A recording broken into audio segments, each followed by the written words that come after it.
Alors, bonsoir à toutes et à tous. Bienvenue au cinéma Orson Welles, à la maison de la culture d'Amiens. Je suis ravi de vous voir si nombreux et nombreuses ce soir pour cette séance spéciale unique des mots des tâches. Cette séance il est proposée en partenariat avec l'Université populaire d'Amiens et la CIMAD. Je le remercie à les deux organismes, à Francis Foreau qui est dans la place, et là, il est là-bas, voilà. Vraiment à l'initiative de ces moments. Et je suis encore une fois, parce qu'on a déjà fait ça une autre fois quand le film est sorti, mais toujours c'est un grand plaisir de t'accueillir ici, Dominique. Dominique Choisy, le réalisateur du film, merci, on peut l'applaudir.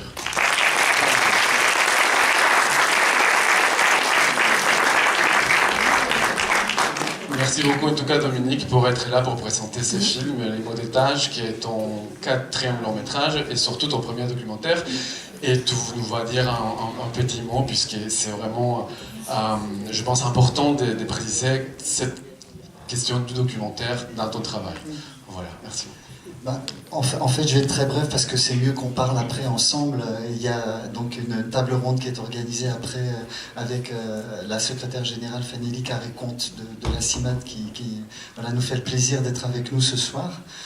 Donc en fait le film, c'est oui mon premier documentaire, mais c'était à l'initiative de Taj. On en parlera peut-être plus après, mais voilà, il avait vraiment envie de déposer ce qu'il dépose dans le film. Voilà, il avait vraiment envie de parler.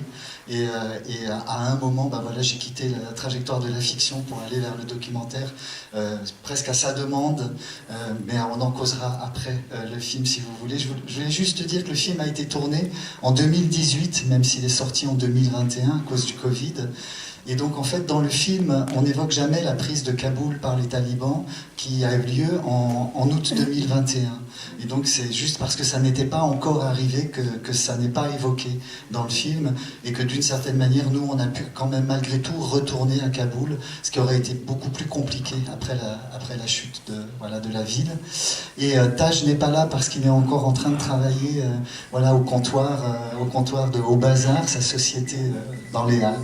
Et il nous rejoint après, voilà, pour pouvoir discuter avec vous lors de la table ronde qui suivra ce film. Voilà, je vous souhaite une très bonne projection et puis voilà, je serai à votre disposition avec Taj et les autres invités pour discuter avec vous après. Merci beaucoup.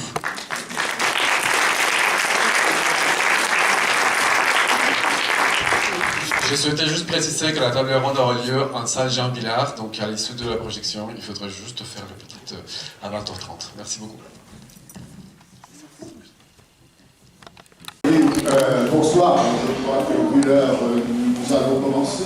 Peut-être encore une ou deux personnes. Bon, d'abord, je vous remercie d'être restés aussi nombreux pour cette rencontre débat qui suit donc le film. Alors, moi, je me contenterai de rappeler que cette rencontre est sous l'égide à la fois l'Université populaire d'Amiens et surtout de la CIMAD, puisque ça rentre dans le cadre de ce qu'on appelle les grandes scènes. Chaque année, nous participons au festival et bien sûr également avec la Maison de la Culture. Et je tiens à remercier ici donc Madame Fanchon, bien secrétaire général, et également Lucas, le programmateur donc, du cinéma Orson Welles. Alors, je me contenterai, moi, de présenter les personnes qui sont ici. Alors, je ne sais pas par qui commencer, c'est un peu délicat, n'est-ce pas? Bon. Alors, comme il s'agit d'un film... Pardon? Par les dames. Alors, par les dames. Ah oui. Alors, nous avons donc... en face de moi, Sylvette Chevalier, oui, voilà, qui est responsable donc du groupe amiénois de la CIMAD, qui vous expliquera peut-être rapidement ce qu'est la CIMAD. Bien. À sa gauche, nous avons, parce qu'on ne pas me tromper, Madame Fanny Carré-Comte. Alors vous avez une personnalité, une carrière assez multiples facettes, il y a une unité quand même, on la sent très bien, puisque vous êtes, n'est-ce pas, vous avez travaillé dans diverses organisations de l'économie sociale et solidaire, vous êtes délégué à la vie associative à l'Union nationale pour l'habitat des jeunes, je ne connaissais pas, c'est pourquoi je lis, excusez-moi, voilà, et vous avez aussi une carrière donc, de député, puisque vous avez été élu de 2012 à 2016 député de Paris, Et en 2017, vous rejoignez la coopérative Enercop et comme directrice de la coopération et secrétaire générale. C'est déjà beaucoup. Et en plus, c'est pour à ce titre-là que vous êtes présente ce soir. Et je vous remercie bien sûr d'être venu, d'avoir accepté cette invitation. Vous êtes secrétaire général de la CIMAD nationale donc depuis 2021. Voilà. Alors maintenant, c'est le héros qui est là. Peut-être, je ne sais pas, je vais commencer par le héros. Voilà. Bon, le héros est en dernier, comme ça. Voilà, c'est mon héros. Alors, Dominique Choisy. Bon, Dominique Choisy, vous aussi, vous avez plusieurs casquettes. Vous êtes d'abord cinéaste et puis scénariste, oui. Et vous êtes également enseigné à l'UPJB, puisque vous êtes responsable de la licence 3, ou Pro Technique du son et de l'image pour l'UPJB. Je le dis parce que c'est un petit peu long. Voilà. Alors, vous avez réalisé 5 courts-métrages, dont le premier, qui s'appelle Confort moderne, a obtenu... C'est un long métrage. Un long métrage, a reçu effectivement le prix de la critique internationale au Festival international du film de Mar del Plata. Alors, Mar del Plata, pour ceux qui ne le savent pas, c'est en Argentine. Vous avouez que je l'ai appris aussi récemment. Bon, voilà, et je sais que ce festival est l'un des 10 plus importants festivals de cinéma du monde. Je l'ai lu sur Internet, le principe Internet ne ment pas, c'est ce qu'on dit. Voilà. Alors, surtout, ce qui est intéressant, c'est que vous préparez en ce moment, n'est-ce pas, un prochain long-métrage de fiction qui s'appelle Les Mains Tédies, qui se déroulera intégralement à Amiens. Concerne tous, vous voyez bien, ainsi qu'un documentaire, Les Sociales, sur le centre d'accueil pour demandeurs d'asile CADA. Là, bien entendu, nous sommes dans le cadre effectivement de la CIMAD, c'est tout à fait partie de cette rencontre. Et enfin, le héros, le protagoniste du film, voilà, bien, alors c'est bien sûr Taj, on va dire Taj à vous, le Fakiri Choisy, on va dire Taj, n'est-ce pas? Bon, alors, je tiens, on a vu un peu votre parcours, ici vous l'avez expliqué, donc je ne vais pas revenir là-dessus, il y aura sans doute des questions. Je tiens simplement à dire que vous avez obtenu en décembre dernier un Master 2 en interculturalité à l'INALCO. Eh bien, l'INALCO, c'est l'Institut national des langues de langue et de culture orientale. Bien, on a vu que vous manipuliez beaucoup de langues d'ailleurs étrangères, bon, orientales, bon, voilà. Et puis, vous travaillez aussi avec Madame Eugénie Michel-Guillet, qui est productrice pour les films du Bill Bocquet, qui, je crois, et qui enseigne d'ailleurs à l'UPJB d'Amiens, si je ne me trompe pas, qui enseigne à l'UPJB d'Amiens. Voilà, donc nous sommes vraiment entre nous, là, vous voyez bien. Et surtout, vous êtes gérant d'une société, bien, au Bazar, qui était autrefois une forme armée, je crois, non? Jules Darny, excusez-moi, c'est pas loin, après je ne me trompe pas, c'est pas très loin. Et maintenant, vous êtes donc au Halles. Vous êtes depuis récemment, puisque là, vient d'ouvrir. Voilà. Bon, écoutez, maintenant, je crois que je vais vous laisser la parole, et puis poser des questions. Alors, qui veut commencer? À la fois sur le film, bien entendu, puis je crois quand même que l'objet, c'est aussi la situation des migrants, à Amiens, Sylvain en parlait, et bien sûr au niveau national, hein, bien entendu. Voilà. Alors, qui veut commencer? Madame. Je peux parler fort, Non, mais il y a voilà. je commence parce qu'après j'aurais parlé courageux, vous posez des questions, je me lance tout de suite. Voilà, moi ça sera par rapport au... D'abord, merci beaucoup. C'était vraiment... Approchez la bouche. Non, il faut approcher là. Comme ça? Oui. Comme ça? Peut-être appuyer? Peut-être pas. Alors, vous m'entendez? Oui. Bon, bah écoutez, Voilà, là c'est bien. Bon, alors oui, je vous remercie énormément, c'était vraiment très bon documentaire. Mais j'ai été choquée dès le départ. Et je suis sûre que vous avez deviné pourquoi. Parce que tout au début, quand vous êtes dans le square à Paris, vous dites, ouais, en fin de compte, la ville de l'amour, c'est la pire ville que j'ai trouvée, enfin, où j'ai été moins ressentie, moins... Alors déjà, je trouve que, bon, ça est le début. Et ensuite, est-ce que c'était pour une provocation? Est-ce que c'était vraiment le sentiment que vous avez eu au moment où vous avez vécu ces nuits dans ce square, l'indifférence des Parisiens? Ou, parce que après votre frère à Athènes, enfin non c'est en Turquie, il dit en fin de compte ce que j'ai mon plus grand tristesse, enfin plus que tristesse, je n'arrive pas à trouver le terme, c'est de voir l'indifférence des gens en Turquie, et en fin de compte, est-ce que c'est pas général en fin de compte ce sentiment que ces immigrés qui traversent des pays totalement différents, et le regard d'indifférence des gens, et la peur, et enfin tout ce qu'il y a. Donc, il y a cette question, et aussi je peux poser la deuxième, parce qu'après je vous en répéterai plus, c'est comment vous avez pu rentrer d'Iran, une fois que vous y étiez, pour repartir d'Iran? Ça n'a pas été difficile?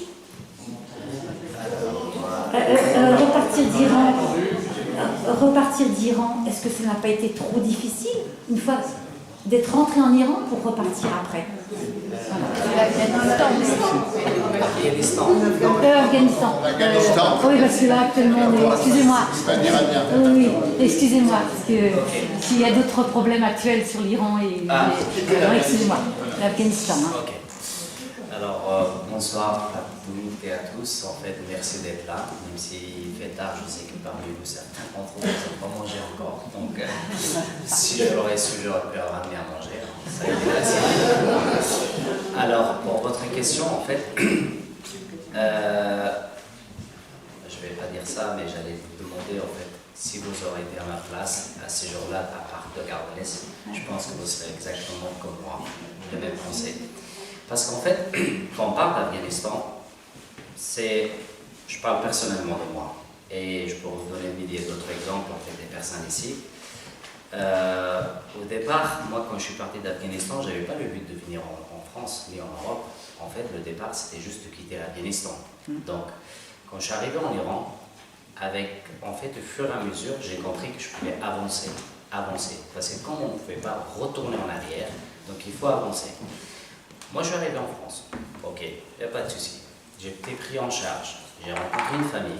Et avec le temps, je commençais à connaître la culture française. Je commençais à avoir des amis qui avaient à peu près le même âge que moi. Et j'ai commencé à discuter avec eux dans leur propre langue au bout d'1 an et demi. Et j'étais dans un lycée et je suis devenu quand même un jeune adulte qui vit en France. Comme des milliers d'autres migrants ici qui n'ont pas eu cette chance.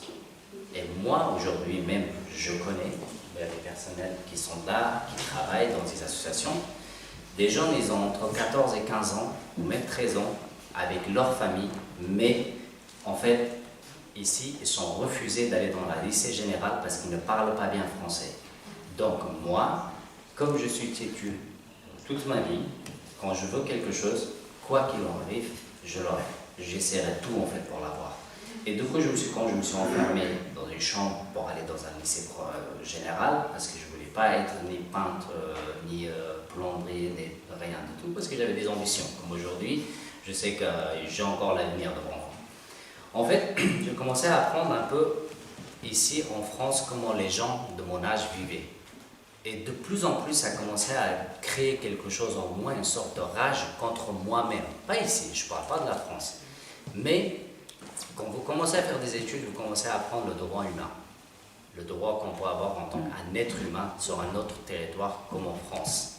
Et quand vous arrivez à Gare de l'Est avec tout l'espoir de jeunes Afghans qui vient d'arriver en se disant « Ok, je vais aller en France pour avoir un bel avenir » et que vous vous retrouvez à Gare de l'Est, donc dormir dans un parc et que des gens à 7h du matin jusqu'à 18h le soir, les familles, les hommes et les jeunes gens de votre âge arrivent et qui juste sur un chemin, ils se croisent et ou ils prennent l'autre chemin et vous prenez l'autre chemin dans le même parc et que vous dormez par terre et que vous allez faire la queue pour apprendre à avoir le sou qui est donné par des associations et que ces gens-là, ils vous regardent et que vous n'existez pas à leurs yeux, j'en suis sûr et certain qu'à un moment ou à un autre, vous allez sortir des mots que même plus tard, en fait, il y a des gens qui vont se poser la question comme vous, en fait, pourquoi vous dites ça?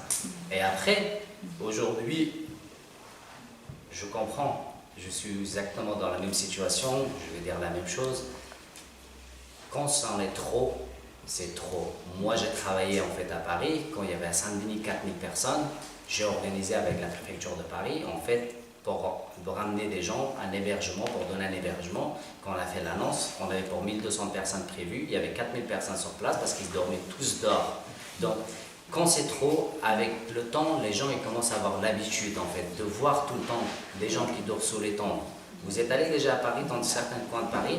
Moi, je vivais à Paris, je me retrouvais de temps en temps le soir avec des Afghans que je connaissais, membres de ma famille qui dormaient sous la tente, sous le pont, à côté de ma résidence de Crous. Donc, comme je n'avais pas le droit de ramener plusieurs personnes chez moi, donc je faisais le maximum possible d'héberger 1 ou 2 personnes, je ne pouvais pas faire plus. Donc, en fait, ces choses-là, quand vous voyez, à partir d'un certain...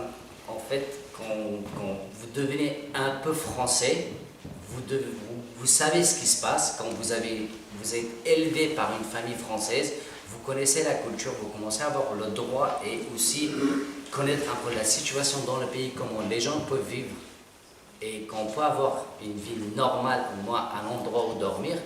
Croyez-moi, ces moments-là, ce n'était pas pour moi parce que j'avais déjà un lit confortable qu'on pouvait dormir à 7 personnes dedans, avec un père qui me donnait tout l'amour du monde, avec une famille qui m'aimait vraiment. Mais là, à partir de là, en fait, aujourd'hui, je suis devant vous, c'est pas pour moi, c'est juste pour ceux qui arrivent après moi, en fait. Parce que moi, je porte une voix. Aujourd'hui, sur Amiens, même là, tout de suite, à l'instant même, je pourrais amener des centaines de personnes ici qui étaient exactement dans la même situation que moi, il y a 10 ans. Par contre, aujourd'hui, je porte ces voix-là. Je les ramène, je vais dans des bureaux, j'appelle les assistantes sociales.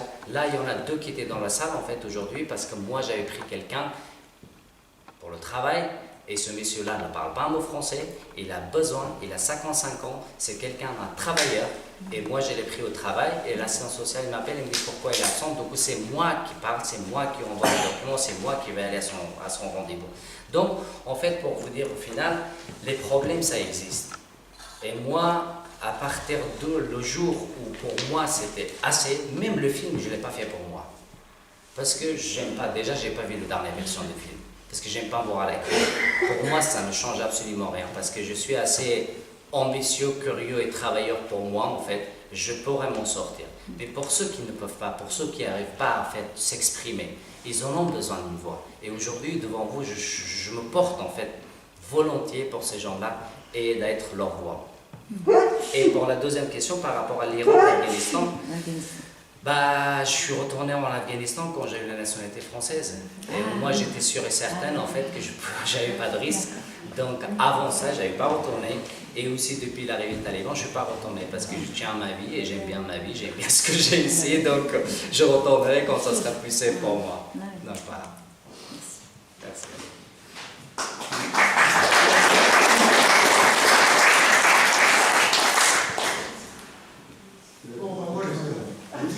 Qui veut pas? Oui. Je peux t'entendre. Voilà, je suis comme ça. Attends, Guy. Quand on est devant et qu'on parle pas bien, on s'en va bien. Non, je n'ai pas besoin de micro, mais je pense que je m'entends. Vous m'entendez? J'ai pas de questions. Je voulais simplement te dire merci. C'est la 4e fois que je vois votre film. Je sors de là, à chaque fois, un peu plus bouleversé, complètement remué au tripes. Et puis, il y a tellement de choses. J'ai besoin d'être motivé. Votre film me refoue de l'énergie pour pouvoir continuer à me battre, faire chier les préfectures. Tout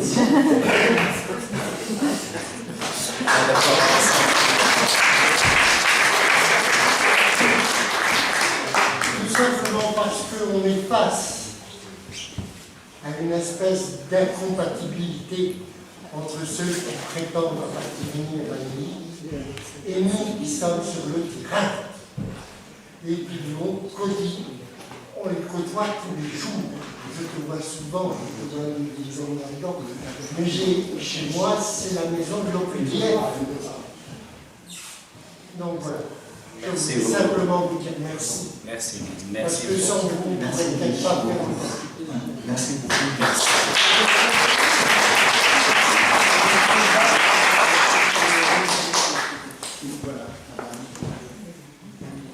Oui, je me permettrai de demander à Sylvette ou à Frédéric si elles peuvent exprimer un petit peu la situation telle qu'elle est actuellement. Si elles peuvent.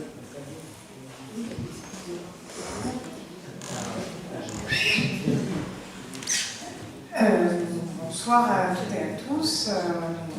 Bon, moi aussi, je suis très touchée et émue. J'avais entendu beaucoup parler du film, mais jamais vu. Donc, je commence par redire le grand merci, parce que voilà, je pense que là, je ne peux pas comprendre ce que tu as vécu comme toi tu l'as vécu. Par contre, je pense qu'il y a une différence entre le fait de ne pas avoir vu le film et le fait d'avoir vu le film. Je pense qu'on comprend quand même un petit peu mieux en l'ayant vu. Et donc, merci pour ça. Et je trouve qu'il porte très bien son nom, les mots de table. Voilà, toi, tu les portes. Moi, alors, peut-être juste dire très rapidement, mais quelques mots sur la CIMAD, parce que je ne sais pas si tout le monde connaît très bien tout à fait ce qu'on fait. Donc, pour vous dire un peu d'où je parle, hein, moi, je suis la responsable de la CIMAD. La CIMAD, c'est une association qui existe depuis 1939, donc ça fait un peu plus de 85 ans. On est présent sur l'ensemble du territoire national, on a 2300 bénévoles et 135 salariés. Parmi les bénévoles, il y a donc de nombreuses représentantes et représentants du groupe local d'Amiens, qui est donc une permanence ici de la CIMAD. Nos actions, c'est essentiellement l'accompagnement des personnes migrantes sur des questions d'accès aux droits. On a donc des permanences d'accueil pour faire cet accompagnement à l'accès aux droits, mais on fait aussi des actions d'apprentissage du français. On fait aussi des actions qu'on appelle de sensibilisation, donc c'est aussi utiliser le levier de la culture, du faire ensemble, d'où la projection du film et d'où le festival Migre en scène pour faire changer les regards. On intervient aussi dans les lieux de privation de liberté, en prison, dans les centres de rétention, pour faire là aussi de l'accès aux droits. On a un centre de santé mentale pour personnes exilées, des centres d'hébergement. Et puis, on fait aussi du plaidoyer pour faire changer les politiques publiques, parce que l'ADN de la CIMAD, c'est toujours d'allier le faire et le dire, c'est-à-dire on a une expertise qui se nourrit de ce qu'on voit sur le terrain, des situations qu'on rencontre, et Sylvette en présentera quelques-unes sur des situations locales. On se nourrit de ça pour avoir des propositions, faire des propositions pour essayer de changer les politiques migratoires. Alors, vous allez me dire que c'est pas hyper bien parti pour l'instant, mais en tout cas c'est important de garder, et je vais y revenir, ces messages d'interpellation pour d'autres politiques. En fait, il y a plein de choses que j'aurais envie de dire, je vais les dire en plusieurs fois sinon ça sera trop long, mais ce qui m'a d'abord surtout beaucoup marqué, c'est qu'entre le moment où vous avez fait le film, donc il y a 4-5 ans, c'est ça, 2018, donc 25-7 ans, et aujourd'hui, ce qui m'a beaucoup marqué, c'est l'aggravation en fait. Parce que déjà, ce qu'on voit est terrible, et il y a plein de situations, enfin la scène du naufrage est absolument terrible, mais il y en a plein d'autres qui sont terribles. Ça a empiré. Voilà, ça a empiré, et on a aujourd'hui, je crois, on a atteint un degré de maltraitance et de déshumanisation des personnes migrantes dans notre monde, qui, je pense, n'a pas eu de précédent ces dernières décennies. Et je pense que c'est ça qui est d'abord la première chose que j'ai envie de partager. C'est valable à tous les niveaux, c'est valable au niveau européen, puisque donc depuis le film, on a des politiques qui se sont aggravées. Donc il y a un texte qui s'appelle le Pacte européen pour les migrations et l'asile, qui a été adopté l'année dernière au niveau européen, qui est en train d'être décliné dans les différents États, et qui durcit encore davantage les conditions d'accès, qui surtout facilite encore davantage l'enfermement sur le parcours, la détention, les expulsions. Il y a tout aussi une politique qu'on appelle l'externalisation des questions migratoires, c'est-à-dire qu'on passe des accords avec des pays comme la Turquie, comme la Libye, qui sont des pays dont on sait pertinemment, c'est documenté, que les autorités dedans sont coupables de violation des droits humains, et l'Union européenne n'a aucun problème à passer des accords de coopération avec ces pays-là. C'est une politique d'externalisation, donc ça c'est au niveau européen. on voit aussi des évolutions de réglementation qu'on n'aurait pas imaginé ces dernières années. Enfin, l'Allemagne a suspendu le regroupement familial. L'Autriche l'avait fait aussi. En Autriche, le gouvernement droite extrême droite. L'Allemagne, c'est autre chose aussi en termes de symbole. Le regroupement familial, c'est simplement le droit à la vie privée. Le droit, à la vie privée, c'est normalement reconnu dans les conventions internationales. Je pourrais multiplier les exemples. Je pourrais parler de l'Angleterre. Et d'ailleurs, ça va me permettre de rebondir aussi sur une des questions par rapport à ce qui a été dit sur la scène du score au début. En fait, moi, ce que j'ai entendu quand tu parles de ce score, c'est plus en fait le côté, la coexistence des mondes parallèles. Et en fait, ça m'a fait penser à ces photos, on en voit beaucoup en ce moment, de ce qui se passe sur les plages à Calais, sur le littoral, où on voit les gens qui font leur balade, qui vont à la plage, et à côté, derrière, en fond, les bateaux, les small boats. Enfin, j'ai vécu la même chose, je suis allée à Montgenèvre faire une maraude solidaire à la frontière franco-italienne avec Briançon, c'est une station de ski. Vous voyez les gens qui vont boire des bières après leur journée de ski, et à côté, vous avez les solidaires qui vont la nuit récupérer des gens dans la montagne. Enfin, et en fait, voilà, partout il y a des gens solidaires et partout il y a des gens pas solidaires, mais je trouve que ce côté coexistence des univers, en fait on est côte à côte géographiquement et en fait on est dans des réalités complètement parallèles, on le voit de plus en plus, et en l'occurrence au littoral, à Calais, à Dunkerque, et j'en parle parce qu'on n'est pas loin, et vous en voyez aussi vous les conséquences ici à Amiens, à Lille, c'est aussi terrible en termes de déshumanisation. Je pourrais développer là-dessus. Et puis évidemment, parler des États-Unis, parce que ce qui se passe avec Trump est quand même, là aussi, les États-Unis, malheureusement, on le sait, ça a de l'influence. Sur le reste du monde. Et là aussi, ce que fait la fameuse police ICE en termes d'arrestation, la dévitalisation de l'état de droit, et puis là aussi la déshumanisation, ce truc d'un cynisme absolu, la fameuse, je ne sais pas si vous avez vu ça, la prison alligator Alcatraz, là on en fait des blagues parce qu'on met des personnes enfermées dans le désert en disant elles vont être mangées par les crocodiles dans les marécages. Les codes des jeux vidéo qui sont repris pour faire des clips du gouvernement américain pour dire on va chasser les migrants comme on chasse les Pokémon. C'est ces choses-là. Voilà. Notre monde aujourd'hui il est fait de ça. Alors il n'est pas fait que de ça, on le voit aussi dans le film, sur la solidarité, sur ces belles parcours de personnes, les personnes qu'on voit en Hongrie, et puis les rencontres, et puis nous toutes et tous ici. Et donc en fait, c'est ça aussi qui est terrible, c'est qu'en plus de ce que je dis, il y a aussi cette espèce de rouleau compresseur médiatique, on le sait, on voit comment ça marche, les médias Bolloré, à quel point tout ça imprime malheureusement dans les têtes. Quand on essaie de porter d'autres messages, c'est un peu plus compliqué parce qu'on n'a pas les mêmes canaux, on n'a pas le même accès. Donc ça, c'est un très grave problème démocratique. Mais en tout cas, il y a bien d'autres réalités et ce film contribue à le montrer. Ce que nous faisons toutes et tous au quotidien, quand on va se battre contre la préfecture ou autre, ça contribue à montrer qu'il y a d'autres réalités. Et surtout, ce qui est extrêmement important, c'est de tenir. Voilà, il faut tenir des principes. Il faut tenir des principes d'humanité, il n'y a pas que ça, mais il faut tenir des principes d'humanité, et il faut aussi porter, encore une fois, démontrer que, je finirai là-dessus, qu'en fait on peut faire autrement, d'autres politiques sont possibles.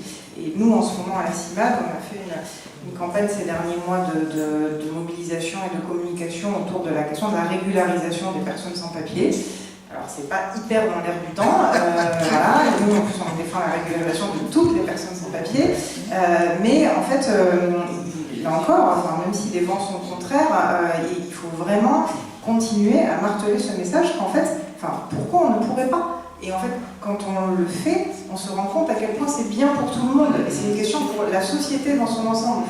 Des personnes régularisées, c'est des personnes qui ont un meilleur accès aux soins, et l'accès aux soins des uns, c'est l'accès aux soins des autres. Les microbes, ils n'ont pas de frontières, quand les gens sont malades, ils contaminent tout le monde. Voilà. La régularisation, c'est bon pour les enjeux économiques, alors on fait attention en disant ça, parce que il ne faut pas tomber dans l'instrumentalisation économique, parce que quand on a besoin de travail, on accepte les migrants, quand on n'a plus besoin, on les accepte plus, il ne faut pas faire ça. Mais il n'en demeure pas moins que l'immigration a des bienfaits économiques pour l'ensemble de nos sociétés. Ça fait du bien dans les familles. Vous avez des familles aujourd'hui qui vivent dans la peur permanente que l'un d'entre eux soit expulsé, soit arrêté. Vous avez des enfants qui n'arrivent pas à travailler à l'école parce qu'ils se disent mes parents vont être arrêtés. voilà, c'est bien pour tout le monde, c'est bien pour la cohésion, c'est bien pour le logement. Aujourd'hui, on a des personnes qui sont dans l'hébergement d'urgence parce qu'ils n'ont pas accès au logement de droit commun, parce qu'ils n'ont pas de papier. L'hébergement d'urgence est saturé, enfin, si on régularise, enfin, il y a des maires de villes, y compris des villes pas progressistes, hein, qui sont pragmatiques et disent, mais en fait, moi j'ai besoin de place dans l'hébergement d'urgence, donc régulariser des personnes, ça libérera, ça facilitera l'accès au droit commun. Donc en fait, quand on fait ce dessin-là, on se rend bien compte qu'en fait, la société, elle irait mieux dans son ensemble. Et donc c'est ces imaginaires-là, ces récits-là, ces mobilisations, ces campagnes qu'il faut, nous semble-t-il, continuer à développer. Et voilà, je trouve que le film est un super levier pour en parler. Donc merci pour cet échange.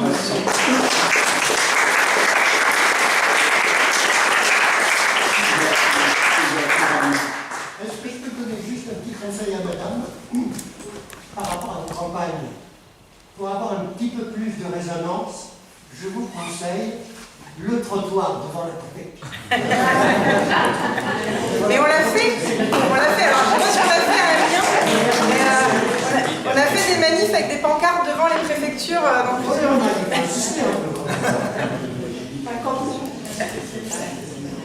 Moi, je voudrais commencer à vous dire que je suis née juste après-guerre et je n'imaginais pas être à la fin de ma vie, puisque je vais avoir 80 ans l'année prochaine, je veux dire, ça ne va pas durer encore autant.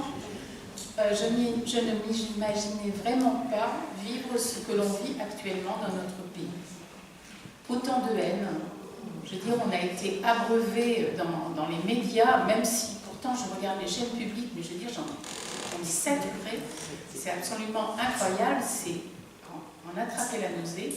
Alors le papillon, ça a été le dernier ministre de l'Intérieur, heureusement qu'il n'est plus là, mais quand même, je veux dire, ils ont eu la dose, quoi. Puis j'ai envie de dire aussi, on avait l'impression d'avoir touché le fond, mais ils creusent encore, parce qu'on a même, dans notre département, un sénateur qui fait fort, il défend le mariage d'un Français, ou enfin de quelqu'un de régularisé, avec un sans-papier. Donc, vous voyez, là, franchement... la coupe est pleine. Hein. Une chose dont on n'a pas parlé, se défendre sans ambigu. Il interdit, oui, il interdit, enfin, la loi, enfin, ils n'ont pas encore voté ce genre de truc, mais c'était quand même, on sort une loi, mais aussitôt qu'elle est sortie, déjà de plus en plus restrictive, et une impression aussi qui m'a marquée depuis la fameuse loi Retailleau du début de l'année dernière, c'est, vous savez, on prépare nos permanences avec notre juriste qui se trouve à Lille, et depuis qu'il y a eu le Covid, on travaille beaucoup avec Zoom, et le mardi matin, entre 11h et midi, on prépare les situations qu'on va voir l'après-midi, parce qu'on les a déjà un peu dans le détail. Et j'ai vu, depuis la loi Retailleau, notre juriste, mais elle est fermée. Elle est fermée parce que tous les cas qu'on lui présente, il n'y a rien à faire actuellement. Pratiquement rien à faire. Je vous assure, heureusement qu'on est une équipe soudée, parce que je crois que, enfin voilà, je ne sais pas comment ça se passe dans d'autres permanences, mais il y a bien des moments où on se demande quelle est encore notre utilité, quoi. Une chose dont on n'a pas parlé, et Guy a défendu ça avec les employeurs solidaires, là, comment on les appelait déjà, oui, les employeurs solidaires, les patrons solidaires, exactement, c'est la question du travail. Il y a une belle hypocrisie, et ça on le redit souvent entre nous, les bénévoles, une belle hypocrisie du système en place. Pendant que certains demandent une régularisation pour pouvoir travailler dans des métiers dits en tension, d'autres, en situation irrégulière, ont travaillé sans autorisation et présentent des fiches de paye qui leur permettent une régularisation. Ça, c'est franchement incroyable.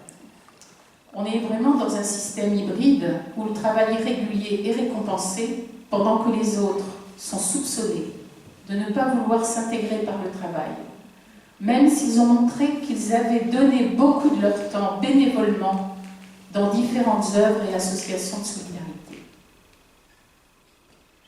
Je vois quelqu'un de la Croix-Rouge qui ne me dira pas le contraire. Il y a beaucoup de partenaires qui sont avec nous. Voilà, tu es là. Il y a beaucoup de partenaires avec nous ce soir et c'est vrai qu'on porte tout ça ensemble, mais voilà, il y a des choses qui sont vraiment difficiles à vivre actuellement. Alors que les employeurs nous disent qu'ils ont besoin, on a un bénévole qui n'est pas là avec nous ce soir parce qu'il ne pouvait pas être des nôtres. Il était, il n'y a pas si longtemps encore, il avait sa petite entreprise, il était engagé syndicalement et il nous disait qu'il avait des collègues qui tenaient des petites entreprises qui devaient arrêter leur activité par manque de personnel. Et pendant ce temps-là, on sait, Guy en particulier, tu défends énormément les mineurs non accompagnés qui n'ont pas eu de titre de séjour et on sait que ces jeunes veulent travailler, ont reçu une formation de notre éducation nationale qui quand même a fait beaucoup d'efforts, en particulier dans l'enseignement technique, mais pas seulement. Et tous ces jeunes, eh bien, on en voit dans nos permanences, c'est catastrophique. La semaine dernière encore, moi j'ai reçu quelqu'un, une jeune femme qui était arrivée avec son frère et sa sœur, ils étaient mineurs. Et elle a pu s'en sortir parce que, bon, voilà, elle a dû être accompagnée comme il faut. Et son frère de 26 ans n'a pas été régularisé. Cherchez pourquoi, on n'en sait rien du tout. Il a un diplôme dans la plomberie, un CAP. Il n'est pas régularisé. Il a même eu des OQTF. Et une sœur qui est plus jeune est régularisée aussi. Donc, vous voyez, on est vraiment dans des situations... alors, ils ne sortent plus, hein, ces gens-là, ils vivent cachés, il faut savoir. Hein. Alors, je vais vous donner quand même quelques situations que j'ai soumises hier à mon groupe, non, avant-hier. X vient nous voir pour la première fois à environ 20 ans. Il a obtenu le bac ici à Amiens. Il est arrivé avec sa sœur jumelle. Ils avaient tous les deux, bien sûr, 12 ans et 7 mois. Sa sœur est évaluée majeure, par conséquent, lui aussi. Il y a un recours juridique pour le défendre et il est mis sous la responsabilité d'un administrateur ad hoc. Il est pris en charge quand même par l'aide sociale à l'enfance, mais au moment d'obtenir un titre de séjour, eh bien, en fait, on lui propose de faire une demande d'asile qu'il n'obtient pas. Parce que mentalement, il est déjà en très mauvais état, compte tenu d'un régime quand même particulier qu'il a eu de ne pas être réellement pris en charge par l'aide sociale à l'enfance. Il est dégoûté, il reçoit une OQTF. Là commence la galère, plus d'hébergement, plus de nourriture. Et à cela s'ajoute une maladie chronique. Donc il a 20 ans, 21 ans quand il vient nous voir, là, il y a 2 ans, 1 an et demi à peu près. Nous préparons avec nombre de difficultés un dossier de demande de régularisation. Il a fallu récupérer tous les papiers qui lui étaient nécessaires. Et au moment où tous les documents sont rassemblés, il disparaît. Sans doute la peur de se retrouver en CRA. Depuis 1 an, nous n'avons plus de nouvelles de lui. Y, médecin gynécologue, vient nous voir en 2020. Il nous explique que toute sa famille est en France et qu'il veut finir sa carrière ici. Il a obtenu l'équivalence pour pouvoir exercer et cela fait 9 mois qu'il a fait une demande de titre de séjour salarié sur une plateforme à distance. Il n'ose plus sortir de son logement. Nous le rassurons et lui disons de vivre normalement. Il obtient son titre de séjour peu après, mais pendant tout ce temps, l'hôpital qui devait le recruter n'a plus besoin de ses services. Il finit par trouver tout de même un poste dans un hôpital. Mais au moment de renouveler son titre de séjour, on lui dit qu'il n'a pas travaillé dans un CHU. Et cela lui est imposé. Quand on sait dans quel état sont nos CHU, vous comprenez bien qu'il n'a pas eu de réponse. Parce que des fois, bon voilà, J'en dirai pas plus, mais je connais bien aussi le secteur. Depuis 2023, il n'avait plus de titre de séjour. Nous l'avons revu récemment. Il venait d'obtenir une autorisation de l'Agence régionale de santé de la région parisienne pour travailler dans un service spécialisé d'un hôpital de cette région. Nous lui conseillons de se rendre dans la préfecture du département où il est attendu et demander le soutien du directeur de l'hôpital. Il faut savoir qu'en 2020, lorsqu'il attendait la réponse de sa première demande, excusez-moi, je vous dis parce que je suis quand même un peu émue, ont fermé une maternité en Bretagne par manque de médecins. Situation Z vient nous voir cette année. Elle est arrivée avant 20 ans pour rejoindre son père installé et en situation régulière en France. Elle obtient son bac. Elle a maintenant 26 ans. N'a jamais pu obtenir de titre de séjour car revenue sans autorisation de regroupement familial. Elle aimerait pouvoir travailler comme aide-soignante, métier en tension, mais impossible. Elle risque une OQTF si elle présente un dossier. De nombreuses situations ressemblantes se présentent à notre permanence. Donc voilà un peu... On est des dizaines ici. Mais oui. Nous recevons plein de gens dans les mêmes situations que vous dites. Et le travail que je ne remets pas en cause du tout, le travail que vous faites, qui est admirable. En revanche, vous ne faites que les constatations des OQTF, des situations. Mais qu'est-ce qui se passe après? Et moi, ce que j'aimerais bien entendre des institutions comme la vôtre, c'est qu'à un moment donné, au lieu de gémir devant les salauds qui se développent, qu'est-ce que vous proposez? Pas demander.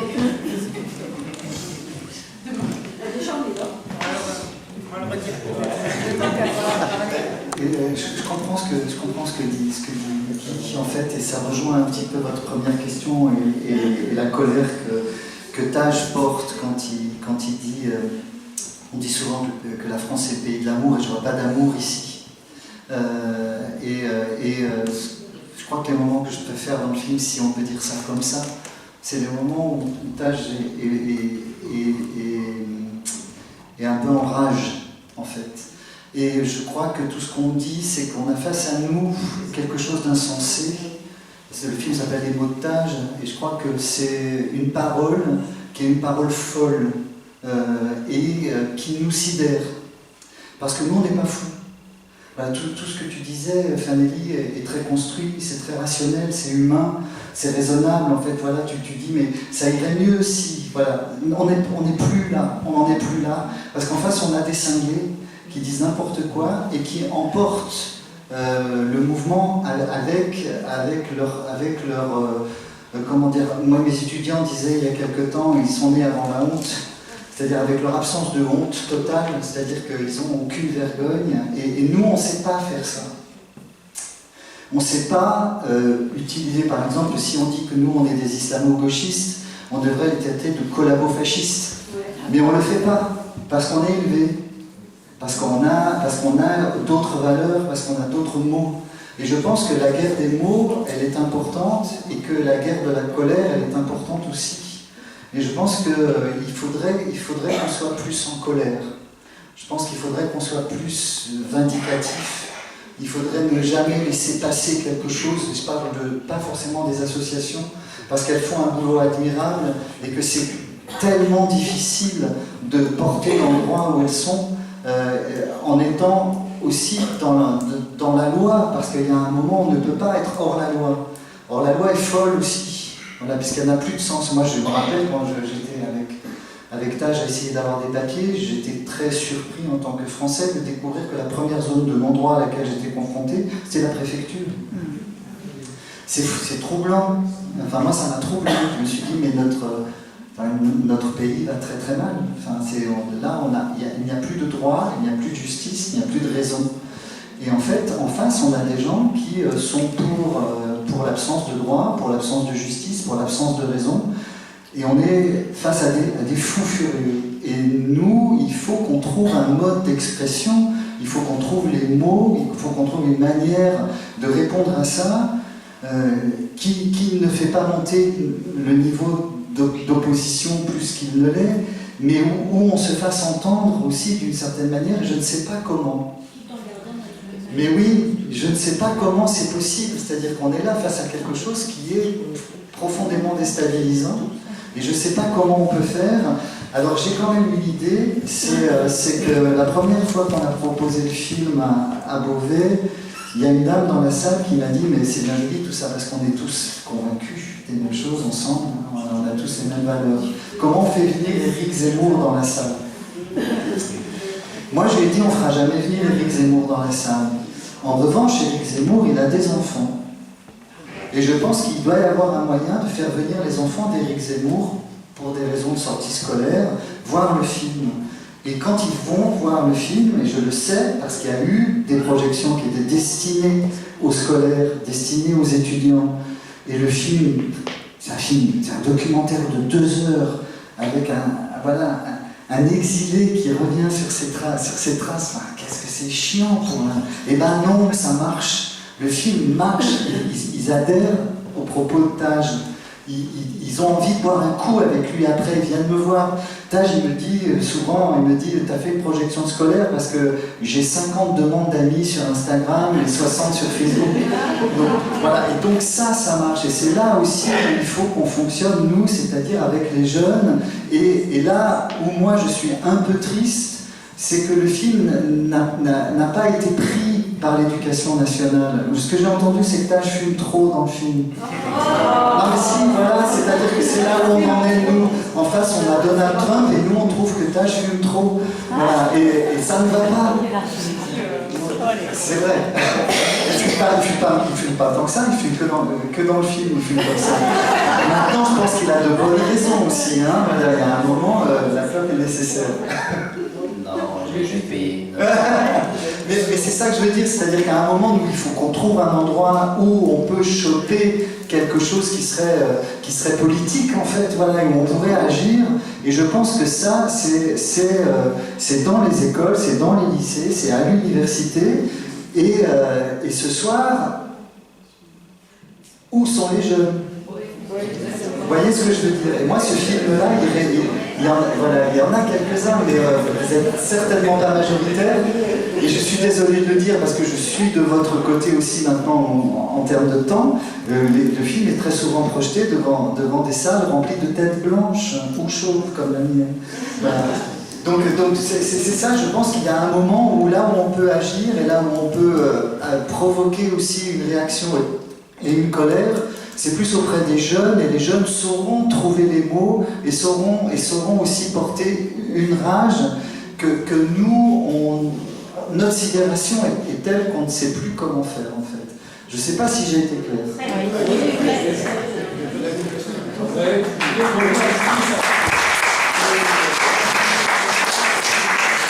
voulais revenir un petit peu sur ce que tu disais tout à l'heure par rapport à cette espèce de mur de folie en face de nous. Et tu dis, moi c'est ce que je ressens aussi, on est trop gentil en face de ça. Et peut-être il faudrait avoir des actions qui soient folles aussi. Par exemple, au lieu de toujours réclamer des papiers, est-ce qu'on pourrait pas brûler les nôtres? Et se dire que est-ce qu'on a vraiment besoin de ces papiers qui nous recouvrent la vie en permanence et qui nous obligent à nous justifier en permanence? Alors il y a des choses, il y a certainement des choses à inventer, mais je crois qu'aussi juste à un moment faire ta gueule, je pense que c'est bien aussi. On va dire simplement à quelqu'un qui dit ferme ta gueule, je ne veux pas que tu dises ça, parce que c'est pas possible à entendre. Et peut-être on n'ose pas le faire, on ne sait pas. Oui, ok, c'est bien, mais en fait ça se résume à 50 personnes ici ou à 10 000 spectateurs qui ont vu le film. Donc on est dans un pays à 69 millions de personnes. Il y a quelque chose que moi, je pense qu'en fait, ce que je vois en fait, surtout à l'avenir, si je sais très bien qu'à un moment ou à un autre, c'est sûr et certain que je vais finir par faire la politique, ça c'est sûr, parce qu'en fait, je pense qu'en fait, il y a un besoin. Et aussi, en fait, suis désolé, ça fait 2 fois qu'en fait on vote à la présidentielle pour quelqu'un qui a bon ou mauvais plan ou mauvais, comment on dit, sur la question de l'immigration. Et ça, c'est quand même, je suis désolé de dire ça, c'est non pour la France quand même, avec un pays où il y a tellement d'histoire, il y a tellement il s'est passé tellement de choses. Moi, parfois, vraiment, pas en France. En France, à chaque fois qu'on me demande, je dis que je suis un Afghan. Mais que je sors de la France, je dis que je suis français. Vous savez pourquoi? Parce que vraiment, je suis fier de dire ça. Parce que je connais aussi maintenant l'histoire de France. Je connais maintenant des gens qui sont en France. J'ai une famille française. Je parle la langue. En fait, ça, c'est quand même une sorte de fierté, ça. On ne se rend pas compte, en fait, quand on sort à l'extérieur, on se rend compte à quel point nous, comment on est vu, comment on est traité à l'extérieur. Moi, j'ai des cousins, j'ai de la famille. En fait, j'ai une très très grande famille. Ma propre famille, ils habitent depuis que les talibans ont pris l'Afghanistan. Ils habitent en Angleterre. En fait, malgré tout cela, on est encore, ça va, on est bien en France. Pour répondre à Guy, en fait, ok, je suis bien d'accord qu'on est comme Guy, qu'on arrive à quelqu'un qui a milité toute sa vie en fait pour une cause, qu'on arrive à un certain âge, on voit tout ça, on voit la difficulté, on a cette rage-là qui monte, mais ma mère, mes petits frères, ils avaient reçu il y a même pas un mois, un message d'alerte sur leur téléphone, ne sortez pas de chez vous, parce que les gens, ils vont attaquer en fait. Il y avait vous avez vu les manifestations qui sont passées en Angleterre contre les migrants. Imaginez si ça arrive en France, ça, vous savez ce que je vais faire? Je vais appeler tous les Afghans, je vais prendre un quartier, je vais voir qui va m'attaquer. Mais ça, c'est pas possible quand même. Il y a un moment ou un autre, moi je vais me défendre. Parce qu'en fait, quand on arrive dans une situation, encore heureux, on n'est pas là.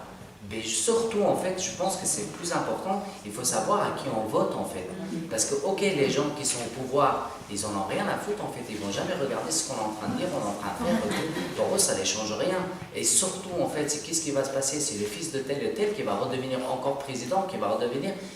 L'époque de l'aristocratie est terminée, maintenant le roi est mort, vive le roi, c'est pas possible quand même. Il y a un moment, il faut que ça change.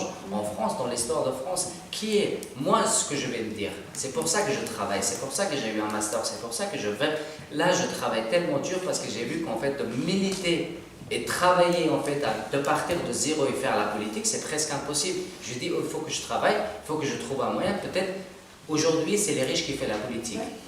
Tout le monde est millionnaire aujourd'hui, la moitié des ministres ils sont millionnaires.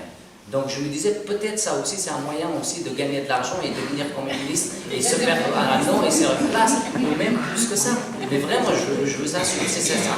Si c'était vraiment commencer par le bas là et de partir de zéro, j'arrive à votre âge et j'arrive à nulle part parce que c'est impossible. Donc il y a... Donc en fait si malgré tout, disons qu'en fait par rapport à le travail que vous faites, franchement moi, déjà je vous remercie parce que j'ai commencé par un foyer dans une association, j'ai été pris en charge par l'ASE. Et s'il n'y avait pas ces associations, citez-moi une institution gouvernementale qui fait tout ce travail des associations. J'ai entendu il n'y a pas longtemps, presque tout le travail qui se fait pour les migrants, et sur la question de migration, ça se fait par des associations, ça se fait par des bénévoles. Et imagine, et moi j'ai commencé par là, j'étais prof de langue, prof de français en fait à Paris dans une association Aurore. J'étais là-bas pendant 1 an et demi, 2 ans, j'étais prof et j'avais des Afghans, j'avais mes cousins qui étaient en face de moi, j'ai donné des cours de français. J'ai travaillé au service de social urgence. Et maintenant, on fait des générations comme moi, il y en a beaucoup. Moi, sur Amiens, je peux vous citer des noms, des locaux, des endroits où les Afghans, ils en ont pris, ou des immigrés, la première génération. Moi, je ne parle pas de 2e ou 3e génération, je parle de la première génération comme moi. On n'a personne, ni au pouvoir, ni élu, ni des gens qui peuvent porter des paroles. On n'a personne. Pourquoi? Parce qu'on ne donne jamais nos chances. Mais il faut saisir. Moi, je vais saisir ma chance. Je sais qu'à un moment ou un autre, on en a parlé, Guy. Tu m'as donné des conseils. Je lui ai dit, je dois commencer par quelque part, mais je ne vais pas faire une flop, comme on dit ça. C'est ça, un échec. Un échec. Il faut que j'attende au mois 2027 pour voir, en fait, il faut choisir. Déjà, je suis désolé vraiment de dire ça. Pour le moment, il n'y a aucun parti qui défend mes intérêts, parce que je suis désolé, en fait,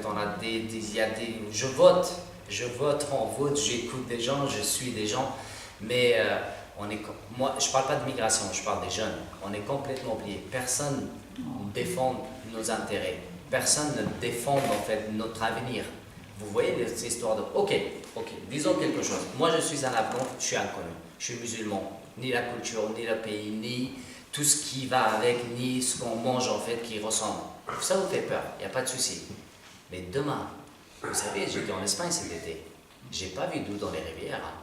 Si vous avez des migrants climatiques, qu'est-ce qu'on fait? Là aujourd'hui, c'était les Ukrainiens. Vous savez qu'est-ce qu'ils vivent maintenant, les Ukrainiens?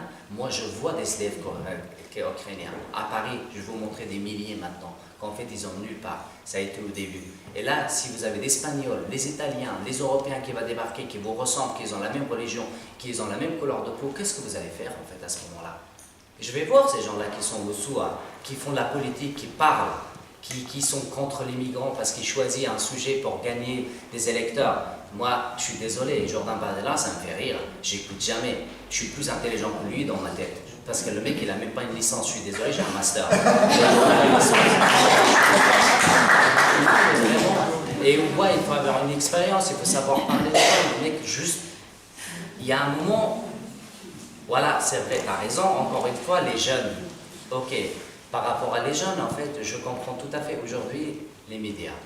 Les médias, les réseaux sociaux, en fait, ça bombarde la tête des jeunes.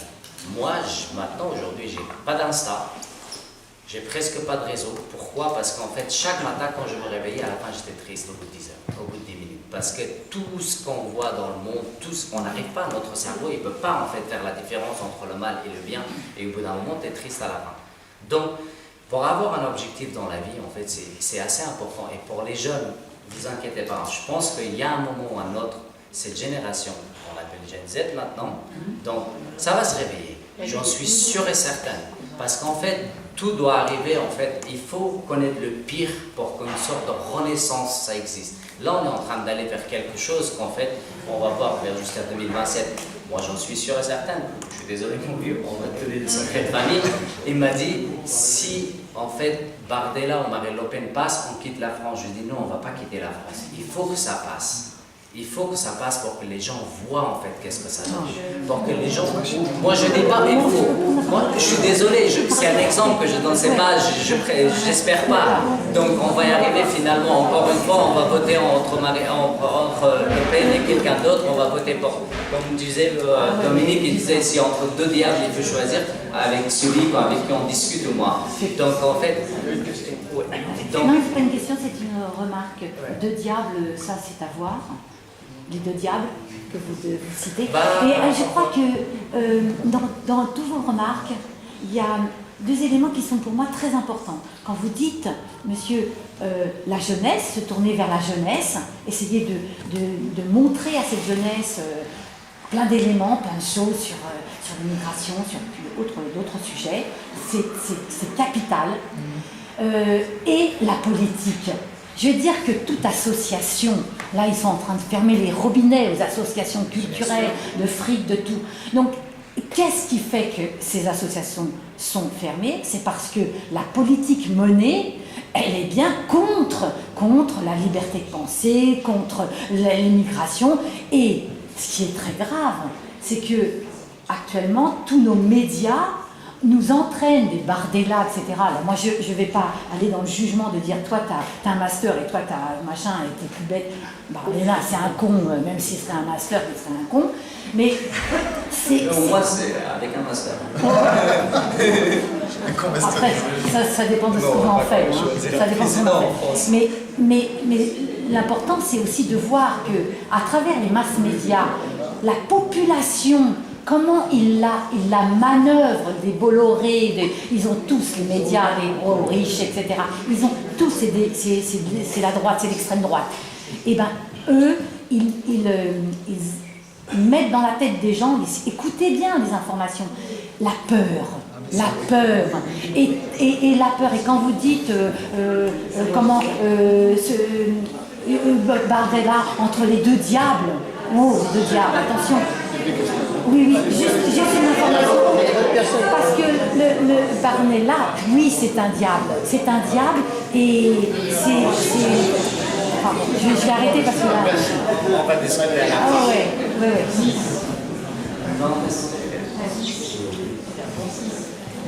Deux, trois petites choses. C'est un peu dur d'entendre, comme tout à l'heure, que le travail que fait la CIMAD, bon, finalement, c'est du pipeau, quoi. C'est un peu dur à entendre tout à l'heure. Mais en même temps, on se regardait avec d'autres associations de soutien l'État, donc c'est quand même, voilà. Nous, on admire ce que fait la CIMAD. C'est vrai qu'on est confronté à une connaissance de l'opinion qui est très très complexe. On est au premier lieu, et Dominique, tu l'as décrit tout à l'heure, enfin des affrontements avec une férocité redoutable. En même temps, on n'a pas vraiment de travaux concrets sur ce que pense l'opinion des questions d'immigration. Il se trouve qu'à la CECA, on a un petit travail qu'on fait tous les 2 ans, qui est de sonder l'opinion des Français sur la question du droit de vote des résidents étrangers aux élections locales. Alors, avec une façon de poser la question qui est forcément subjective, on dit, ben voilà, les étrangers issus d'un pays membre de l'Union européenne ont le droit de vote aux élections locales, et ceux qui ne sont pas issus de l'Union européenne n'ont pas le droit. Trouvez-vous normal qu'on accorde ce droit de vote aussi à ceux qui viennent d'autres pays que ceux de l'Union européenne? 68% des Français disent oui. Donc, ça nous réconforte, ça nous donne quand même des perspectives. Pour tout vous dire, on a longtemps hésité à s'engager à faire un nouveau sondage au début de l'année prochaine dans le cadre des élections municipales à venir. Parce qu'on a la trouille de se ramasser une gamelle. Et en même temps, on a pris la décision de le faire. On verra bien.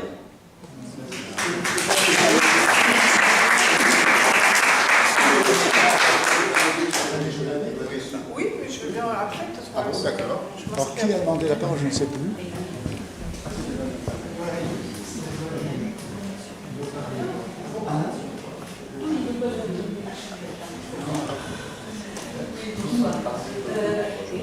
Je voulais rebondir déjà il y a un moment par rapport à ce que tu disais. Tu disais par exemple qu'il faudrait arriver à conquérir les jeunes. Je suis complètement d'accord. Sauf que entre les deux, il y a quand même une espèce de marais mouvant qui glisse lentement vers sa droite. D'accord. Certainement, il y a quelqu'un qui l'a dit, dû aux médias, les médias, ils sont ce qu'on les fait. On a des propriétaires de médias qui veulent le pouvoir et qui les utilisent comme un levier pour avoir le pouvoir. Et donc, on a dans l'opinion publique des gens qui glissent vers leur droite et des politiques qui croient satisfaire leur électorat en renforçant, en utilisant. Et je crois qu'il y a aussi d'autres choses à faire. C'est-à-dire que par exemple, on peut aussi démonter un certain nombre de choses. Tu parlais tout à l'heure de collabo-fascisme. D'accord. Tu parlais aussi d'islamo-gauchisme, ce qu'on entend largement. Seulement, comment il est construit ce mot, islamo-gauchiste? Il est construit exactement de la même façon que judéo-bolchevique. Et on sait très bien ce que ça veut dire. D'accord? Donc, je veux dire, si on commence à démonter un certain nombre de choses, on ne conquérera pas, évidemment, l'opinion publique dans son intégralité, bien sûr. Mais tout ce marais là, on n'a jamais essayé. Mais non, ils ne sont pas ce que vous dites. Mais non, vous êtes pessimiste. Peut-être qu'on arrivera à lui faire prendre conscience d'un certain nombre de choses. Je crois qu'il faut tout faire. C'est-à-dire qu'il faut tout essayer. C'est-à-dire qu'il faut absolument jamais céder une once de terrain, en fait. Et c'est ça qui est difficile. Parce que eux, ils sont lancés à pleine vitesse, et nous, on est comme des lapins dans les phares d'une voiture, en fait. C'est vrai qu'on subit, d'une certaine manière, une forme d'agression. Et c'est ça qui est difficile, c'est-à-dire de construire une défense quand on est à ce point face à quelque chose qui est fou, en fait. Mais Vanélie a peut-être des choses à nous dire. Alors, je n'ai pas la solution, le débat qu'on a, il est très intéressant, c'est normal qu'il arrive aussi, parce que, en fait, en tout cas, moi je ne l'ai pas pris comme ce qu'on fait, ça n'a rien. Par exemple, on a aussi le droit de critiquer ce qu'on fait, on n'est pas parfait, rien de souci. Par contre, je pense qu'on est effectivement confronté à quelque chose qui est qu'il y a une forme d'impuissance. Et je pense qu'on la ressent toutes et tous, on peut se le dire. Et on cherche tous la solution, on a partagé le constat, alors on a fini le constat, on s'est enrichi sur le constat, etc. Et après, quand on dit, ok, tu passes quoi? Voilà, je pense que. Et qu'est-ce qu'on fait de notre colère. Et effectivement, parce qu'on a cette indignation, et la colère, il faut l'utiliser le mieux possible. C'est un enjeu d'utiliser intelligemment ses colères. Et donc voilà, et après moi je rejoins ce que tu disais, Dominique, c'est que je pense que les actions, elles sont complémentaires. Et d'ailleurs, les acteurs qui les mènent, toutes les associations n'ont pas la même culture, ne vont pas faire la même chose de la même façon. Les politiques, alors, on peut être désespéré, mais on peut peut-être se dire qu'il y en a quand même quelques-uns qui essaient quand même de faire des choses. Aussi, voilà. Mais je pense qu'on a vraiment besoin d'actions complémentaires et de leviers complémentaires. Il ne faut pas lâcher la rationalité. C'est vrai qu'elle n'est pas suffisante, ça c'est clair, on voit bien que ça ne marche pas. Mais pour autant, quand vous entendez, il y en a qui ont été invités ici, donc je peux d'autant plus les citer, un François Héran, un Hervé Lebrun, qui viennent, des démographes, qui viennent reprendre un certain nombre d'éléments d'ordre de grandeur pour dire ça c'est faux. Enfin, les sciences humaines, il faut défendre les sciences et les sciences humaines, elles sont attaquées aussi par les pouvoirs en place. Et on sait très bien que l'argument rationnel ne suffit pas, pour autant il faut l'utiliser. L'argument de la rencontre, l'argument de l'émotion, il ne suffit pas non plus, mais il faut l'utiliser aussi. Voir un film, être ému, rencontrer quelqu'un, faire des actions ensemble. Nous, on essaie vachement de faire ça à la CIMAD aussi, des actions montées, voilà, un concert, un machin, une sortie, un truc. Passer du temps ensemble, faire de la cuisine ensemble, il y a plein d'associations, pas que nous, qui utilisent aussi ce levier-là, la rencontre interculturelle, toutes ces choses-là, le plaidoyer politique. Vous avez d'autres actions qui vont faire de la désobéissance civile, qui vont brûler leurs papiers ou faire...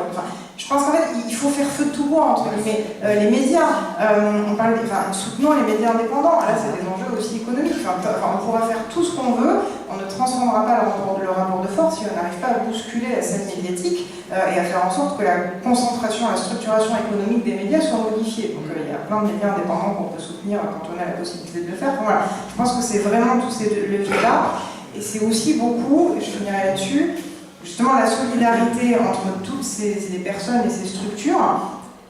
C'est aussi, je parlais du champ politique, mais je pourrais aussi parler du champ syndical. On fait aussi de plus en plus d'actions entre associations et syndicats pour mener des actions en commun. Et c'est aussi des solidarités entre secteurs.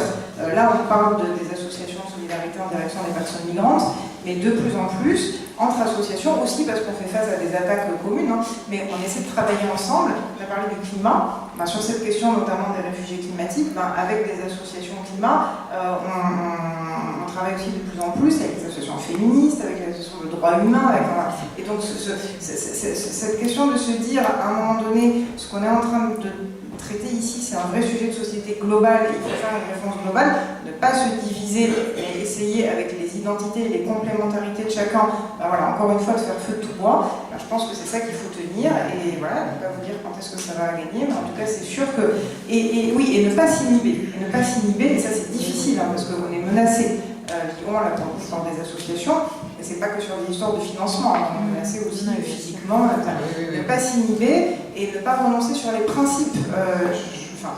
Si on est à Amiens, je vais en parler, mais parce que ça s'est passé pas loin, la CIMAD, vous le savez peut-être, on a été très attaqué au moment de l'assassinat du professeur Dominique Bernard à Arras, parce qu'il se trouve qu'il y a une dizaine d'années, il y a eu des mobilisations associatives contre l'expulsion de la famille de l'assassin. La CIMAD avait fait partie des associations qui s'étaient mobilisées.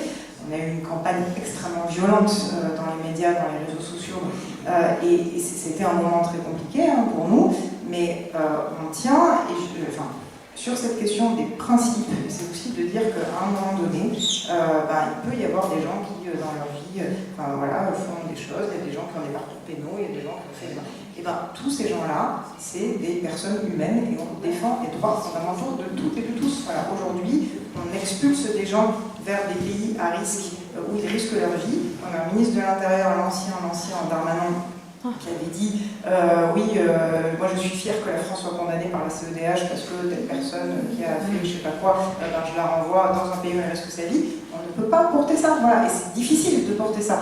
C'est difficile de tenir des principes d'humanité pour toutes et tous, parce que c'est pas vraiment dans l'air du temps, encore une fois, mais si nous on l'a, et donc il ne faut pas s'inhiber. Et là on a besoin de soutien, et de soutien collectif pour tenir ces principes-là, parce que si on commence à reculer, alors là on perdra du terrain. Donc c'est vraiment extrêmement important de tenir tout ça.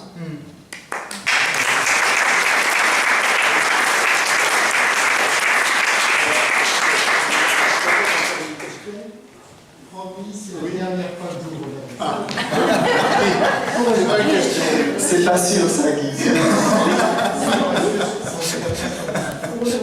Pour aujourd'hui. C'est pour répondre en partie à toi, à monsieur qui a parlé tout à l'heure, à toi aussi, Anne-Marie, quand vous vous posiez la question de quelle manière on peut faire passer le message auprès de qui et comment. Moi, je vais vous donner simplement un petit vécu que l'on a fait avec plusieurs de mes amis qui sont ici. Quand on a décidé de protester devant la préfecture, on avait nos petites pancartes, on marchait, on faisait les allers-retours. Au bout d'un moment, c'était chiant, personne ne s'arrêtait pour poser des questions, personne ne venait. Et puis j'ai pris la décision de prendre des cartons en plastique et de m'allonger par terre, parce que ça s'est passé du 15 décembre au 31 janvier pendant la période estivale. Et à partir du moment où les gens voient un vieux monsieur allongé sur le trottoir communautaire, tout d'un coup, tout le monde s'est arrêté. Les médias sont venus. C'est-à-dire que tout d'un coup, ça veut dire que quelque part, lorsque l'on imagine comment faire passer un message, et à un moment donné, il ne faut pas non plus être trop bisounours. Et le fait de s'allonger par terre, il faut les interpeller. Marcher, tu n'interpelles personne quand tu marches. Quand tu t'allonges par terre dans le froid, les gens s'habillent. Voilà, c'était la question. Merci, Guy. Peut-être encore, alors une question peut-être, parce que leur passe. Je voudrais juste réagir à ce que vient de dire Guy. C'est en fait, comment dire, ce que tu dis, c'est qu'il faut développer un imaginaire positif par rapport à un imaginaire négatif, et on rentre là dans l'espace de ce qu'on raconte en fait, et de la puissance de l'acte et des mots en fait, vraiment. Et c'est ça qu'il faut être créatif. Et ça, on ne le saura qu'ensemble. Et ce que tu disais est très juste, c'est-à-dire que voilà, brûler des papiers quand on les refuse, ces papiers quand on les refuse aux autres, c'est une forme d'imaginaire symbolique, enfin, là, qui permet de créer une image en fait.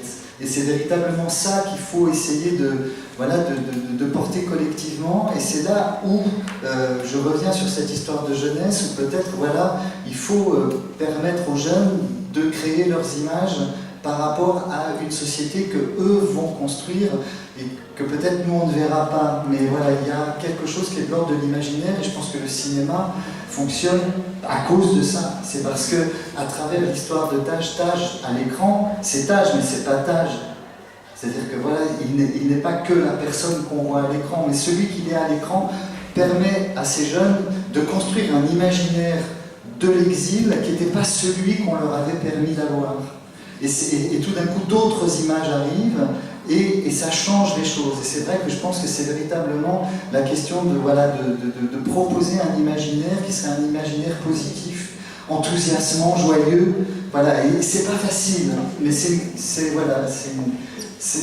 à nous de porter ça, autant que des actions qui sont des actions d'accompagnement, qui sont des actions administratives, qui sont des actions politiques. Je crois qu'il y a vraiment cette idée de créer comme ça des images aussi. Merci. De la même façon que pendant longtemps, toute la science-fiction, l'imaginaire de la science-fiction a été dystopique. Oui. Et encore maintenant, c'est dominant. Oui. Mais maintenant, il y a un nouveau courant de la science-fiction qui essaie de projeter des choses positives, qui essaie de montrer ce que pourrait être la société si on la transformait. Et ça, c'est formidable. Oui. Ça peut amener des choses nouvelles. Voilà. François, je voulais revenir au film.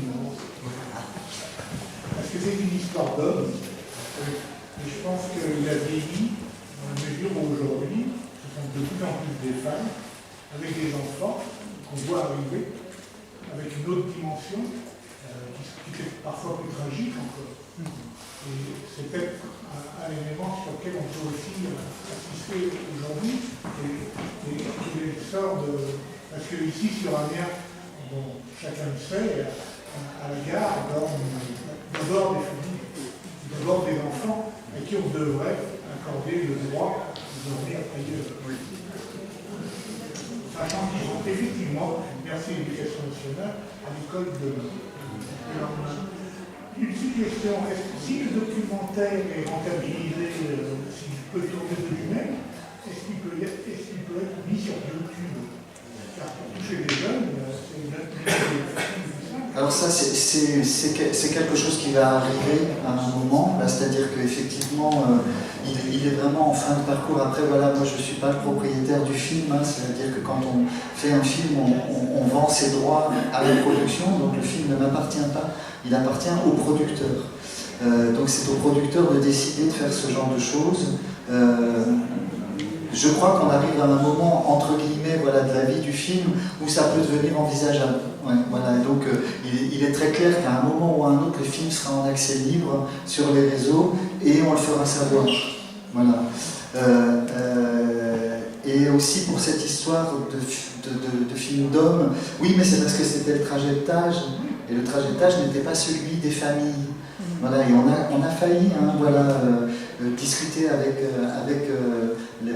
les familles des messieurs serbes qui sont assis sur le muret, et on a été expulsés du camp et on n'a pas pu tourner. Ça a vraiment été à presque rien, mais ça n'a pas pu se faire. Et en fait, les femmes qui sont dans le film sont les femmes qui accompagnent. Voilà, c'est vrai que curieusement, pas curieusement du tout. Toutes les personnes qu'on a croisées qui étaient dans les associations et qui parlaient, je crois que c'est toi qui parlais de la Hongrie, voilà, Eni, voilà, toutes ces femmes qui sont des femmes complètement, voilà, pour moi elles sont, comment dire, hors compète, quoi. C'est des femmes qui, voilà, c'était que des femmes qui portaient ces associations-là. Et donc je pense que oui, effectivement, il y a quand même toute une approche qui serait aussi une approche, voilà, de l'histoire des femmes dans le parcours migratoire et dans ce qui leur arrive après une fois qu'elles sont arrivées, ce qui n'était pas possible à travers ce film, mais c'est comme le reste, tous les films autour de l'exil sont souhaitables et il faut qu'ils se fassent, et il faut qu'ils se complètent les uns les autres, qu'ils fassent écho et qu'ils finissent par refléter une réalité qui finira quand même peut-être par imprégner quelque chose. Sinon, si je n'y croyais pas, je ne le ferais pas. Une question. C'est pas seulement une question, c'est une question. J'ai eu l'occasion de participer en tant qu'enseignante au cours de PJV en 2019-2020. Le PJV est en place un programme migrant. Il y avait 14 heures d'apprentissage du français, mais le recrutement il est fait à partir des gens qui avaient un niveau bas. Je ne sais pas où on est ce programme aujourd'hui. Maintenant, je suis partie de la vie solidaire. Je donne des cours de français 2 heures. On essaie de donner des cours de lundi, du jeudi. Et il y a beaucoup de migrants qui arrivent sur la ville. Ça n'est pas du tout la même population. D'ailleurs, on a presque ce que c'est d'avant, ni c'est rien. On a beaucoup de gens de démocratie du Congo. C'est ça, on n'entend pas. C'est assez difficile en fait de leur enseigner, parce que quelquefois ce sont des gens qui viennent d'anciens pays francophones. Donc ils ont l'impression de savoir parler français, mais dès qu'on passe à l'écrit ou à la lecture, c'est compliqué. Et c'est d'autant plus compliqué pour les femmes, pour les enfants, qui n'ont pas toujours l'occasion de les rencontrer. Voilà. Donc c'est vrai que si l'intégration par l'apprentissage du français, on est sur des populations très différentes selon si les gens ont été scolarisés ou pas. Parce que les femmes ont été scolarisées jusqu'à l'âge de 9 ans dans leur pays, c'est difficile pour elles. Et je pense que l'intégration par le travail sera difficile. Alors une petite lueur d'espoir, j'aime aussi un petit peu au reste du cœur, on fait des inscriptions pour la campagne d'hiver. C'est déjà le 3e groupe que je vois de petites françaises avec les demandeurs d'asile. Donc peut-être que c'est la Chocodée qui les réunit.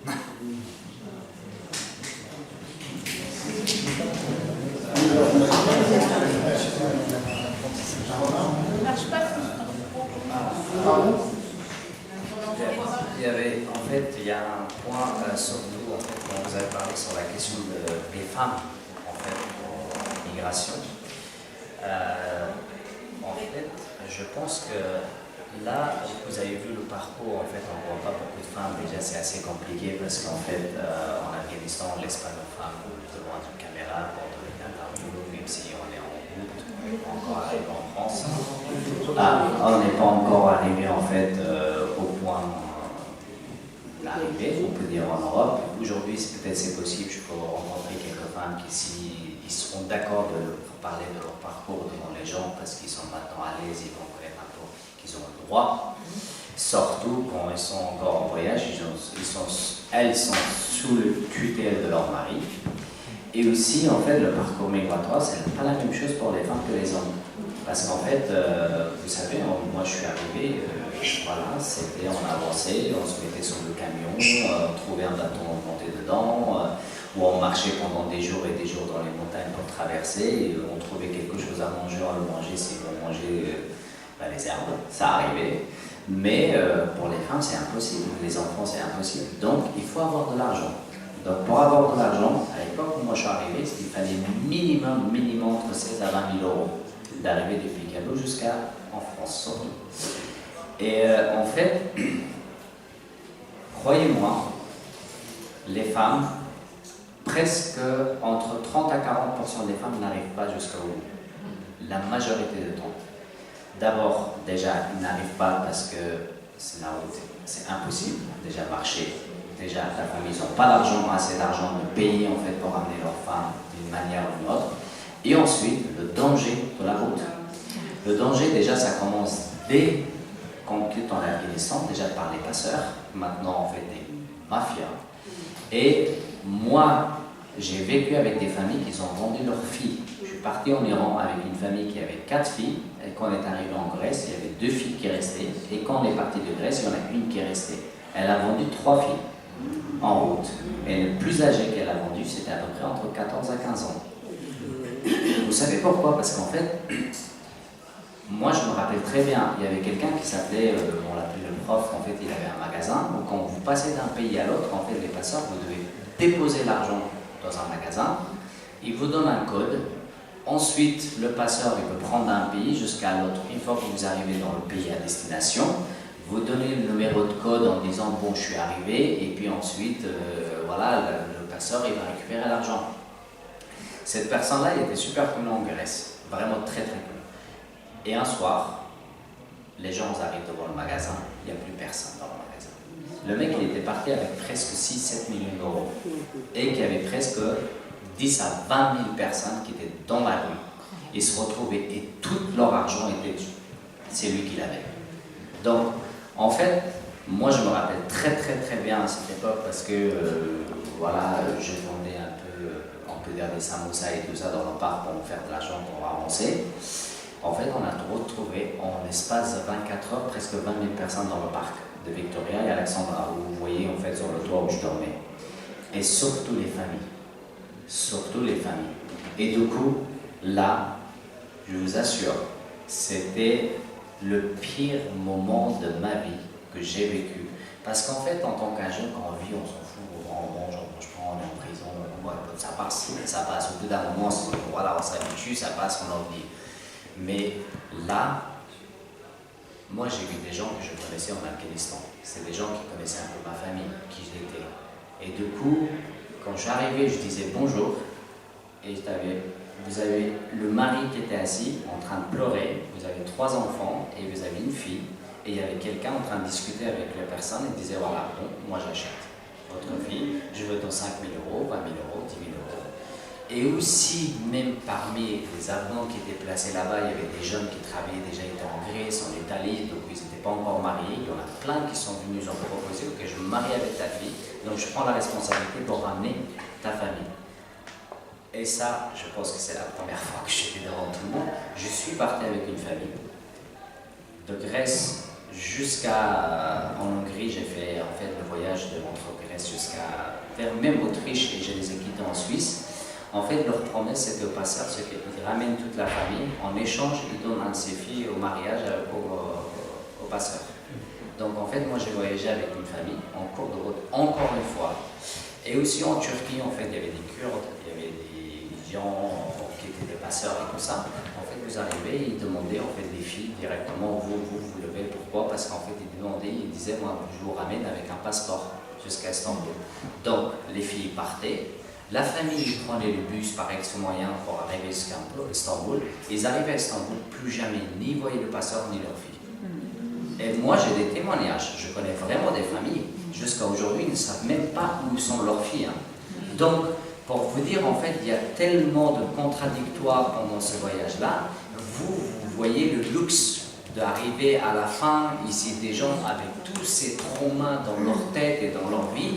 Et la majorité des familles n'osent pas le dire qu'en fait, j'ai vendu ma fille ou j'ai perdu ma fille parce que le passeur est arrivé, parce que c'est la honte pour la famille. Et plus jamais il en parle. Et qu'est-ce qui se passait? Elle est morte dans un accident où il s'est passé des choses. Donc, en fait, moi, voilà, quand je suis parti de Grèce avec cette famille, on était presque 32 personnes et ils sont là en Allemagne. Je les ai rencontrés quelques années plus tard. Et par curiosité, j'ai demandé au mari. Parce que ça m'est resté toujours dans la tête et avec le temps, du coup j'étais déjà voilà, pour moi quelqu'un, donc voilà, tout se passe bien, je suis en Europe, du coup je me suis permis de demander, bon alors ta fille, comment ça va? Bah écoute, 3 enfants, il a quitté son mari et depuis à la maison. Un de ses enfants, le mari, il l'a kidnappé, on ne sait pas où il est.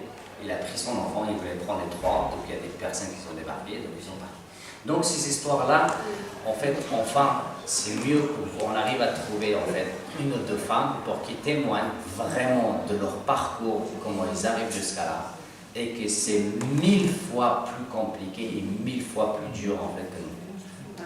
Sur ce témoignage, on est obligé. Ok, parfait. On est obligé de terminer. Merci.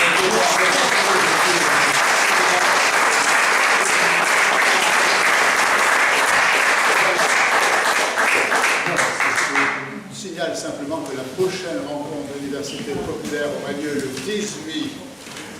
18 novembre, donc prochainement, sur un thème différent, danse et politique, devenir soi-même le site des transitions, avec une danseuse, philosophe, traductrice, voilà. Vous êtes invité, et ça aura lieu cette fois-ci à Pôle universitaire de l'UPJ. Moi j'avais une annonce à faire. Oui, attends un instant, s'il vous plaît. À la fin du mois, on a une deuxième manifestation dans le cadre de Mine en Seine qui se passe à la briqueterie. Oui, ça a lieu à la briqueterie, donc le samedi 29 novembre à 16h, et c'est un temps culturel de chant, de poésie et de musique. Il y aura aussi, alors on a un partenariat avec la personne qui s'occupe de pacification et qui a des actions mémorielles tout au long de l'année. Et le 2 décembre, c'est la journée de je ne sais plus trop exactement quelle mémoire, mais il y aura une conférence à Douai sur l'histoire de l'esclavage jusqu'à nos jours avec l'esclavage moderne. Et je peux vous dire qu'à Amiens, on en connaît des esclaves modernes. Merci. Bonne soirée.